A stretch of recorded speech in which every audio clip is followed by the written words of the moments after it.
Welcome to the demonstration of next-generation endpoint protection against fileless malware and ransomware. By the end of the video, you will know the difference between essential and advanced threat protection within Kaspersky Endpoint security, and you will appreciate why a traditional signature-based approach doesn't work against sophisticated threats. Real samples of malware are used for the demonstration, such as PowerGhost fileless crypto mining malware, and Petya ransomware. For more details about these malware threats, please visit the www.securelist.com website. We're going to show two demo scenarios.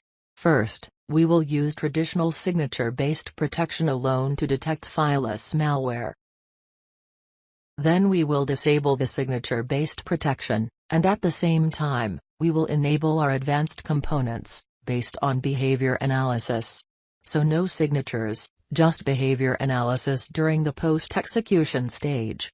Let's see which of these two scenarios enables us to detect the malware and delete it. Let's look at the details of the first scenario. Here we have a vulnerable Windows 7 machine with installed endpoint security, but note that only essential threat protection is enabled. The attacker is using Kali Linux and a malicious web server with published fileless malware. First, the attacker will use a well-known exploit, Eternal Blue, to get full control over the system. Then, on behalf of the system, he will connect to the malicious web server, and run the PowerShell script remotely, directly to the memory. After that, the fileless malware executes in the memory using WMI subscription. Now, let's see if signature-based protection will be enough to detect the fileless malware. This is the victim machine. It's running Windows 7 with the latest version of Kaspersky Endpoint security installed. In the Kaspersky Endpoint security interface, we can see the list of threat detection technologies. Now, let's check what components we have here: security controls, essential threat protection, and advanced threat protection. And for our first scenario we will use only file, web, and mail threat protection with signature and heuristic scan methods. In other words, we will use components of the pre-execution stage. Just for demo purposes, we won't use network threat protection or a firewall, otherwise we won't be able to exploit Eternal Blue. Now let's try to infect this machine with fileless malware. We're on the attacker machine. And first, let's look at PowerShell script of fileless malware. It is just 4.3 MB, and let's check what is inside the script.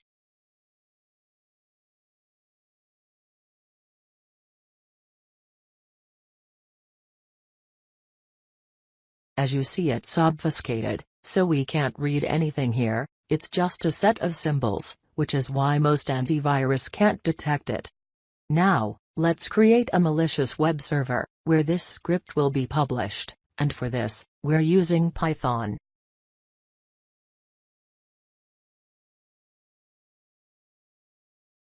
Start Metasploit framework.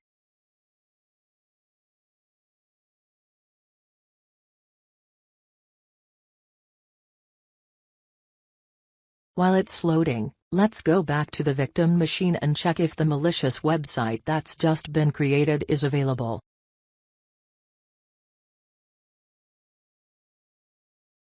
Yes, it's available. We can even download the script and scan for viruses, but as the script is obfuscated, we can't block it before execution.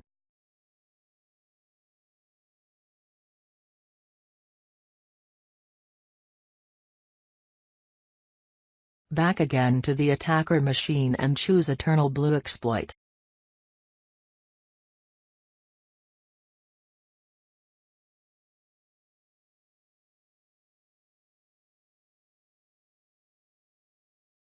Specify Meterpreter payload. This is a post-exploitation tool, which helps attackers to do whatever they want with the remote host after exploitation. Specify the IP address of the attacker and IP address of the victim.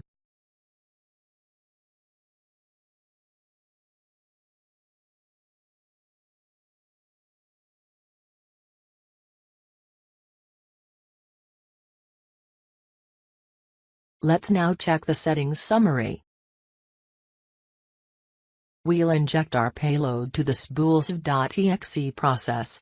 Now execute Eternal Blue remote code via the SMB protocol. And Kali Linux sends special packets to gain control over the system.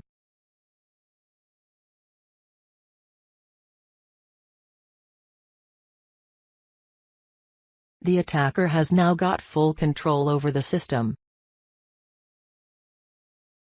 Start the shell.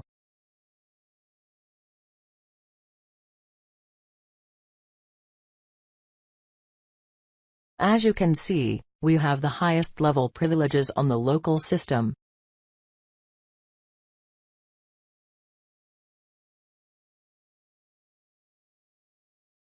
Now, on behalf of a system, the attacker tells the victim to go to the website and remotely run a script. The victim machine runs the script, and immediately becomes infected. Let's go back to victim machine and check its status. Open the process monitors, where you can see malicious spools.exe process, consisting of two subprocesses. Command line interpreter is the shell used by the attacker, and PowerShell is the fileless malware itself. Now the malware is accessing the command and control servers, checking for updates, depending on what kind of OS is infected, 32 or 64-bit, it's downloading the appropriate payload, then it's connecting to mining pool and starting to mine. After some time, the fileless malware starts one more PowerShell process, for dumping credentials with mimicots and polling the IP network for available hosts.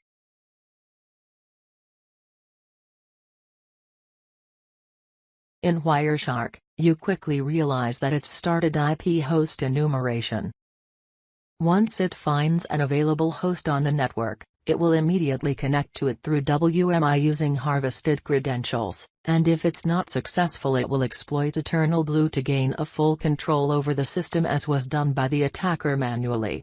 The newly infected host downloads and runs the PowerShell script from a malicious web server and starts earning crypto money to its owner.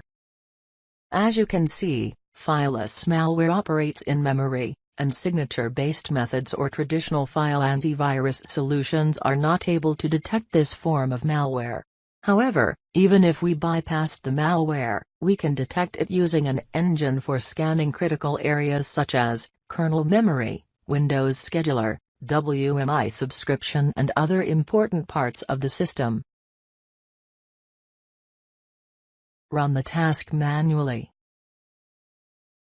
and we immediately get an alert about detected malware, which is a part of WMI and is located in system memory. Click Do Not Run, and Kaspersky Endpoint Security kills all the related processes and cleans the memory. The counter appears near the detection technology. This means that for this particular detection, the record was used which was created by our expert. Now our machine is clean.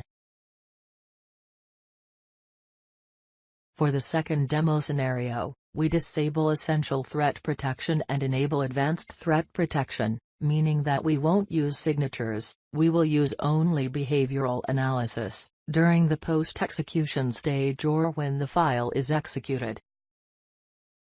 Then, the attacker will send the victim a phishing email with the fileless malware and a ransomware. The victim will download both files into the system and run them. So, let's see if we can detect them on the post-execution stage.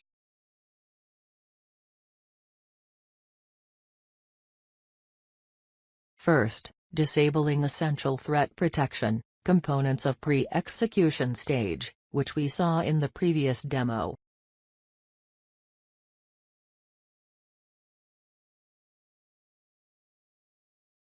Then, enabling Advanced Threat Protection, components of post-execution stage.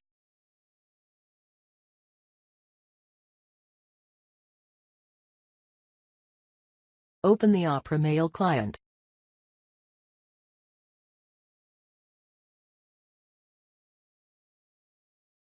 The victim has just received a new message relating to GDPR. The victim is responsible for GDPR and decides to download it. Of course, under these malicious URL the Power Ghost fileless malware and Petya ransomware are hidden.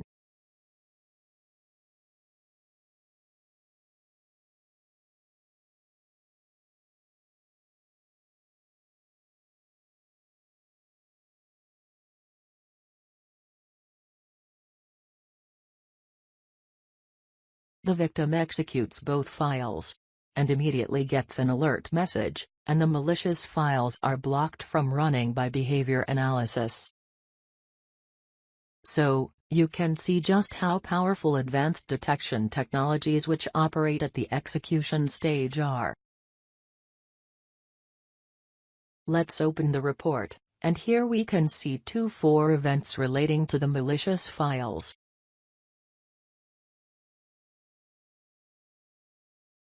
And just to prove that this is real ransomware, let's disable Kaspersky Endpoint security and run a file with embedded ransomware.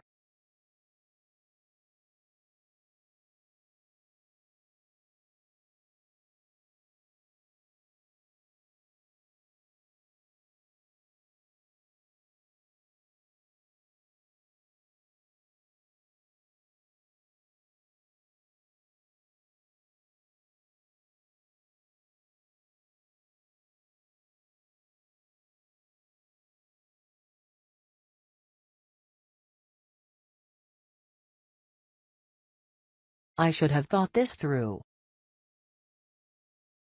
Does anyone happen to have a key for this, please? Thanks for watching.